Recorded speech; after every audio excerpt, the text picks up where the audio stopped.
not sure. The overall thing was Civil War, but there was a main. It might have been Robert E. Lee. I can't remember. Oh no, it was about Gettysburg. That's what it was. Gettysburg. Yeah, I gotta get over there. I haven't been over there. Really? Yeah. I went there when I was a kid, and I found a piece of leather, old leather, out in the field somewhere. And look, it could have been saddle, boot. I don't know. It was just a chunk of leather. And I always claimed it was George Washington's boot or something, saddle. George Washington, huh? Yeah, I was a kid. I didn't know. I don't know how I came up with George Washington and Gettysburg, but you were stupid. it's possible. You skipped history class? I was like, I don't know. I was young. I don't know how old I was, but I was young.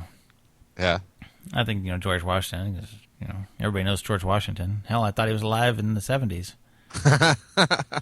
And I'll tell you that story. They made fun of me because, and this is now when you're become a parent, Lenny, or even with the little rugrats in Florida that you take care of occasionally. You can't tell them things that are wrong to keep them quiet because they grab that and they believe it's truth. Oh, right. All right. So one day, this is early 70s. Mother's watching TV, and I go in the room, and it's news. I don't remember exactly, but it's some sort of news thing. And it's Richard Nixon's giving a speech. I don't remember anything other than that. It was Richard Nixon talking. Mm-hmm. And I said, "Is that George Washington?" And my mother said, "Yes." Oh, my mom. And I was 4, maybe 5. So, she said it's George Washington. Boom. Minus the powdered wig. Yeah, boom. So I go outside and I'm playing, and then my sisters and friends are out there, and I don't remember how it came up, but I mentioned that I'd seen George Washington on TV, and they said, "No, you didn't." I said, "Yes, I did." And they said, "He's dead." And I said, "No, he's not. I just saw him. He's very much alive." And they teased me and made fun of me. Very much alive. Yes. Did you have the same mannerisms when you were like a kid? Oh no, they were very much alive. Yeah, I don't remember, but I just remember that, and that was a long time ago, and it stuck with me that if you tell a kid something, because I'm sure she was just she didn't really realize that I knew that George Washington, who he was, and that I wasn't meaning just was that the president. I meant, is that George Washington? And if you tell me that, I'm going to believe it. So I did. All right, so Don's back. He's got some more info from Wikipedia, which is the end-all, be-all. So it's true. The original Purple Heart, designated as the badge of military merit, was established by G.W., then the Commander-in-Chief of the Continental Army, by order of his Newburgh, New York headquarters on August 7th, 1782. 1782. And there you go, Lenny.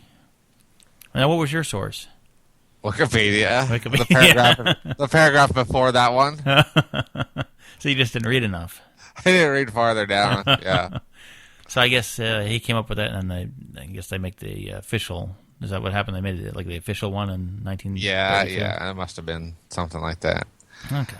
I think it may have been the reestablishment or the actual the design, because I'm sure in 1782 it probably didn't look like it, and it would be very I don't know, what's the word, for George Washington to design a medal with his own picture on it. Blasphemous. I don't know about blasphemous. A little cocky. Oh, we got a call, Lenny. You want to take a call? Yeah, sure, why not? Oh, we gotta finish. I had a... Well, that was, I think, maybe not until the dates that I was speaking of was when you got the prizes, when you got the... Oh, the actual medals. No, those are the gift, the money and gold and prizes that you get whenever you win a Purple Heart. Yeah, you don't get anything unless you're. Huh? What? Yeah, it's true. You don't really get anything. You get a lot of notoriety and whatnot. But hey, you're on the caller. You're on the Lenny and John show. What's your first name and where are you calling from? I'm calling from Cleveland, Ohio. My first name is Joel. Oh. And you found that piece of leather at Valley Forge, you dip. Were you at Valley Forge, John? I don't remember. We've never been to Gettysburg. We went to Valley Forge. Is this your brother, John? This is my brother Joel, yes. Valley Forge, George Washington, Gettysburg. I don't remember. I've been to Gettysburg. I know that. Well, you might have been there on your own, but you didn't go there and find a piece of leather. Oh boy, I hate being called out on the air, Lenny. Yeah, well, hey, sorry, I couldn't let it go because I actually still have that piece of leather. Why would you have the leather? And Silas thinks that it's from George Washington's saddle because I told him that. Well, there you go, Lenny. See, tell kids stuff, they believe it. I rest my case. Just make stuff up. I guess that makes more sense that it was Valley Forge. Yep, yeah, that would make more sense. Although I don't remember the trip, and I don't remember I don't remember anything except actually having a piece of leather and thinking it was George Washington's. Yeah, I vaguely recall the trip that involved us riding in the back of the Buick for hours on end. Oh yes, back of the Buick. What did you have for a family car, Lenny? Oh, we had the Pinto. We had a red Pinto. Oh God! What you have, like a tiny atomic. It's called an atomic Pinto. Oh, it was a red Pinto. We go around. It was horrible. and you and your brother were crammed into the back seat. And sister. And sister, three. Oh, that's awesome. Who got the middle? Who got the hump? The little brother got the hump. Oh man, the hump was the worst. Knees up around your ears, no window. Oh. Yeah, it was a nightmare. It never exploded on you, huh? No, obviously. Maybe not so obviously, but no, it did not explode on us. Oh wow. So Lenny, interesting fact here. Joel is also a train engineer. Oh yeah. I think you told me something about that. So Joel, best train story. Yeah. Go ahead. Best train story? Best train story you got. Hit us. I don't have any good train stories, man. Every day is kind of, I'm not going to say it's the same because it's different, but there's nothing extremely special that goes on there. I have some interesting cab stories, like when we're riding in the cab going to the hotel or going home. Middle of winter in Chicago, cold as hell. There's like 6 of us in a cab, and, like a bus. There's all kinds of snow on the ground, windy, nasty. It was gross, and we slowed down at this stoplight, and there's this black woman out there, like doing like the shuffle, like like a crackhead kind of person. And Lenny, are you familiar with the shuffle? Says, hey, well, like shuffling around, acting all kind of crazy. Okay. Imagine you're on crack and you're like 90 pounds and it's cold outside, and you're just wiggling around. Anyway, Lenny and I prefer bath salts. And well, yeah, that's familiar. So we ended up.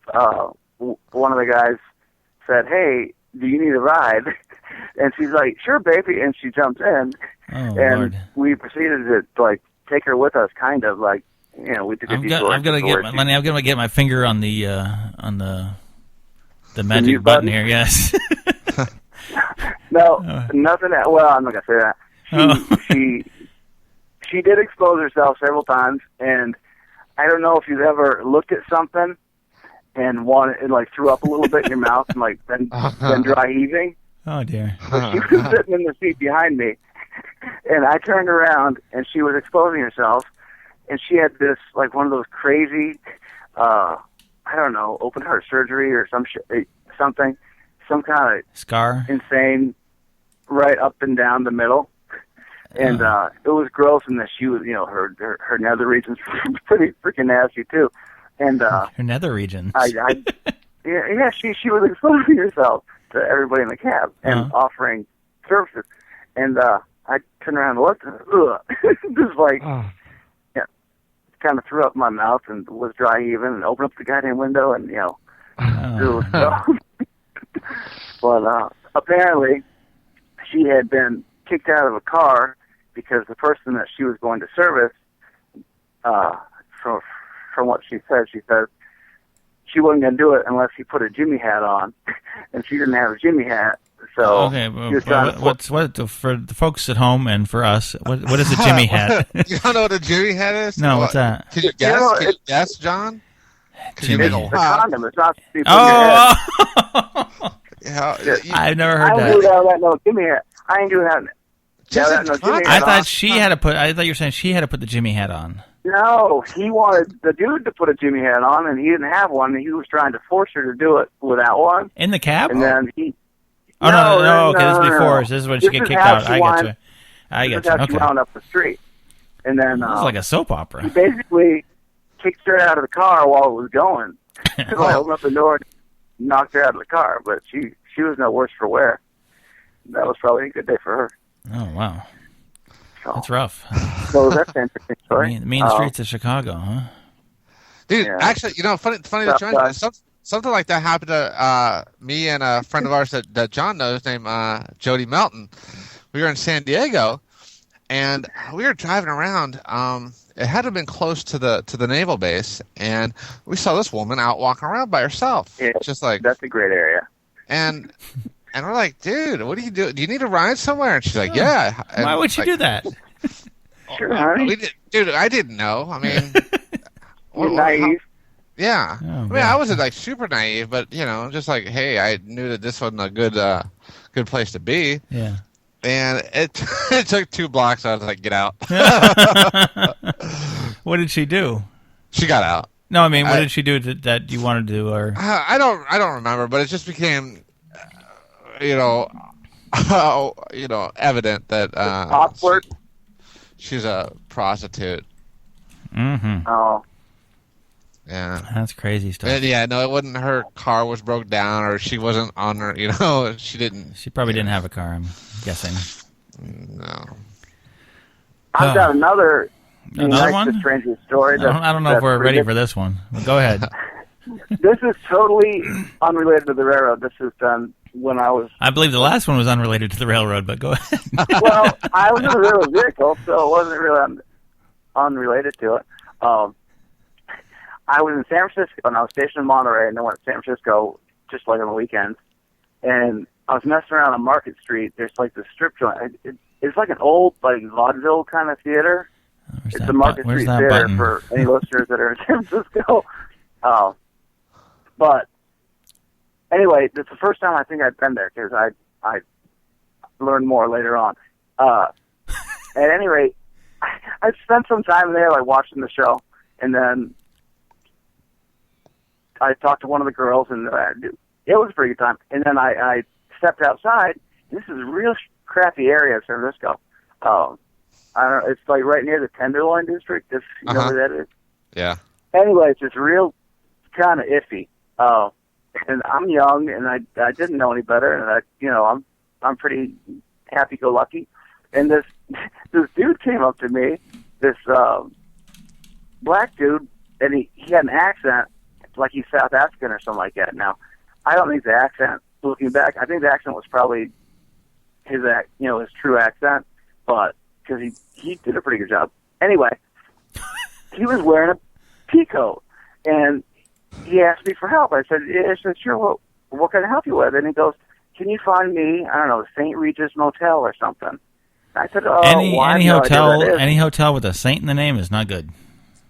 Yeah, well, you're probably right. So I'm like, well, look, I'll just call information. So that's what I did. I went to the payphone back when they had payphone, and called information. As well, we have no listing for that. So I turned to the guy. So she doesn't know where one is.